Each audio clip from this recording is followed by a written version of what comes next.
A Procuradoria-Geral da República pediu a prisão do senador Sérgio Moro por calúnia contra o ministro Gilmar Mendes do Supremo Tribunal Federal. O documento é assinado pela vice-procuradora-geral da República, Lindora Araújo, e se baseia num vídeo em que Moro aparece falando em comprar habeas corpus de Gilmar Mendes. O senador se defendeu. Eu quero registrar a minha indignação com a denúncia oferecida pelo Procurador-Geral da República nessa data.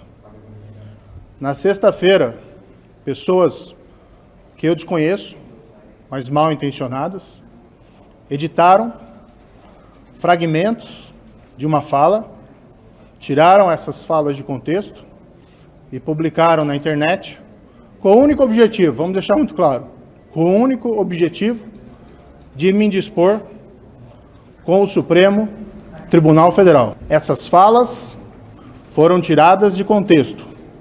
Não representam o que aconteceu naquele evento. E ainda naquela ocasião, disse muito claro que eu tenho um profundo respeito pelo Supremo Tribunal Federal e pelos seus ministros. Bom, todo mundo sabe que eu tenho as minhas restrições à atuação do Moro como ministro da Justiça durante a pandemia. Tenho muitas críticas, fiz muitas críticas e as reitero sempre em entrevistas a maneira como ele saiu do governo, mas começo por você. A Lindora Araújo enlouqueceu de vez, né? Está querendo bajular o Lula.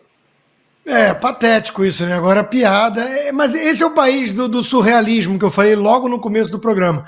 Tudo está invertido no Brasil, é o planeta bizarro, né, dos super amigos. Tá tudo invertido, né? Uma piada em festa junina leva a pedido de prisão, né? E a pauta Gilmar Mendes, Sérgio Moro / Gilmar Mendes, porque é o alvo, né, do ataque, se mistura com a pauta Portugal até, né? Mas enfim, é um negócio ridículo que estamos vivendo, Lacombe. Isso não importa, isso é a diferença da direita para a esquerda. Não importa as críticas que eu tenha ao Sérgio Moro, a forma que ele saiu do governo, o que ele fez. Quando o Sérgio Moro saiu do governo, eu não tenho nenhum problema em reconhecer meus erros. Quando ele saiu, eu fiz um tweet do qual eu me arrependo, acho patético, que eu escrevi olhando com o benefício do retrospecto, mas está lá. Eu não apago nada que eu falo, que eu escrevo, porque é parte da minha trajetória. E tem erros e acertos. Eu disse que o governo acabou ali. Eu falei, se o Sérgio Moro está saindo com a denúncia que ele está fazendo, acabou, é o batom da cueca que ele vai mostrar agora. Vamos ver, vamos aguardar. E aí comecei a observar um comportamento muito estranho. E veja a preocupação do Sérgio Moro em se defender e cheio de dedos para elogiar a composição do Supremo, que é diferente da instituição. Eu, senador Sérgio Moro, defendo muito o Supremo Tribunal Federal. Por isso eu não posso defender essa composição atual.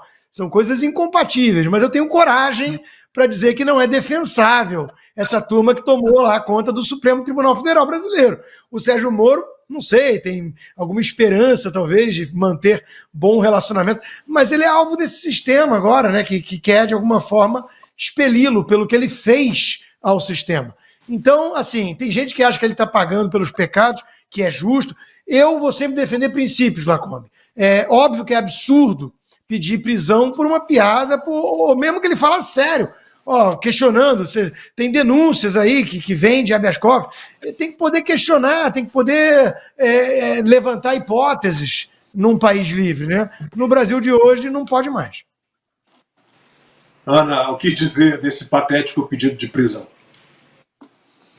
É o que o Consta disse, aqui a gente vai defender princípios, né? Tanto que defendemos o PCO, que não tem absolutamente nada a ver com o que nós dividimos, que nós temos em comum aqui nesse programa em relação ao espectro político e ideológico, mas defendemos a liberdade de expressão do PCO de dizer o que eles queriam dizer e questionar, né, algumas decisões do ministro Alexandre de Moraes.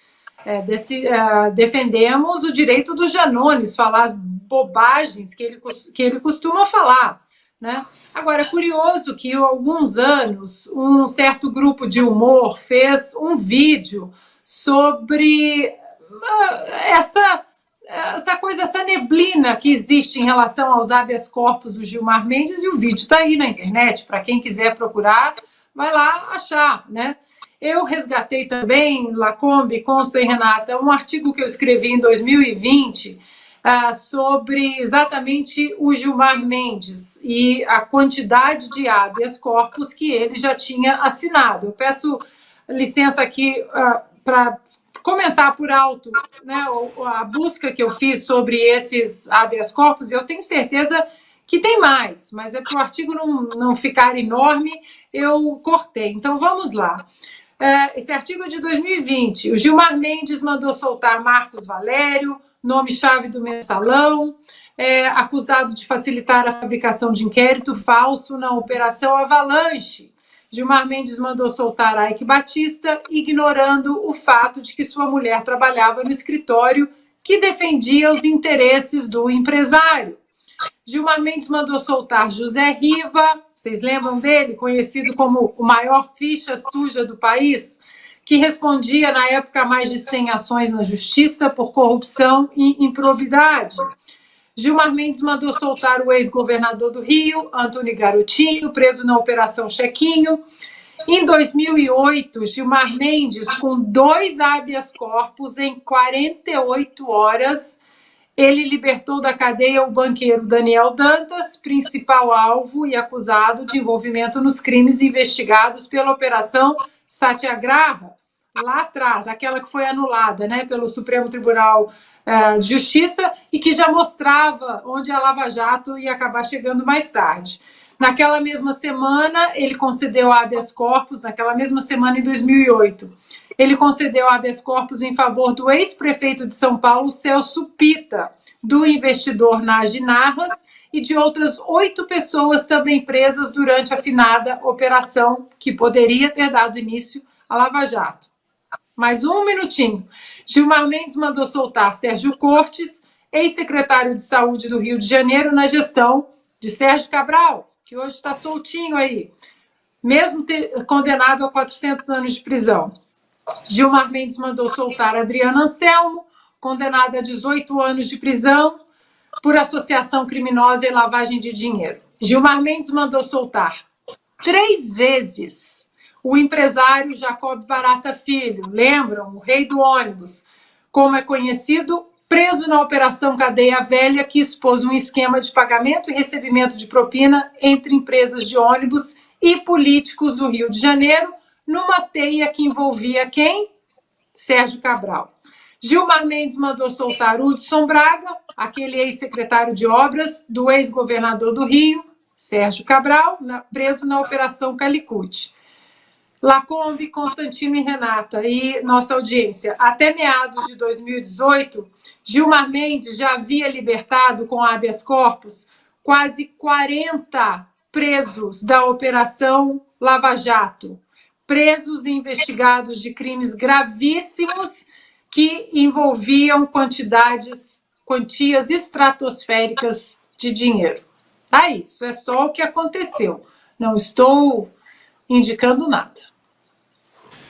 E Sérgio Moro fez uma piada, né, no ambiente de festa junina, gente. Então, agora aí, Joaquim Barbosa, né, quando era ministro do STF, Luiz Roberto Barroso, André Janones já fizeram muitos elogios ao Gilmar Mendes. Os vídeos estão todos aí disponíveis, né? Então, a Renata Lindora vai mandar prender todo mundo. Tem aquela história do flagrante perpétuo, de repente ela manda prender todo mundo. Eu acho que não. Ah, Lacombe, não vai, né? Porque isso só serve para quando é bom para a narrativa deles. Eu, honestamente, eu também tenho as minhas ressalvas em relação ao Moro. Várias vezes, quando me perguntaram sobre ele, eu falava que eu achava ele muito morno nas críticas que ele fazia ao STF, principalmente quando ele ainda era ministro da Justiça e quando começou a história dos inquéritos inconstitucionais e ilegais. Não achei que ele falou com a devida veemência contra esses absurdos contra a nossa justiça, mas a gente tem que fazer justiça sem olhar quem, que é o que o Consta falou, totalmente diferente do que a esquerda faz.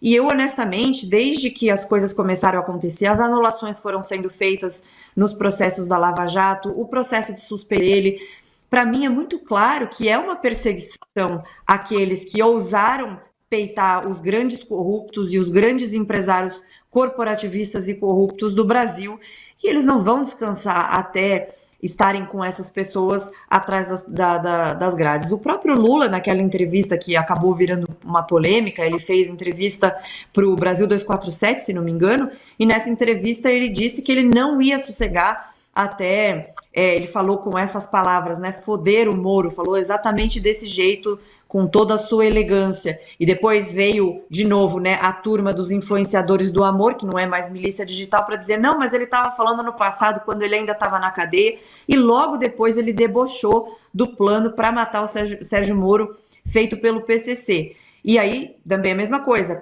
ele conseguiu jogar embaixo do ônibus, nessa fala, o Lula, o próprio ministro da Justiça e todos esses influenciadores que estavam dizendo que no governo Lula, até o Moro ia ser preservado, porque era a Polícia Federal, como se a Polícia Federal não fosse diferente do governo, ou seja, será que está tendo intervenção na Polícia Federal? Então, dando também a margem a essa interpretação.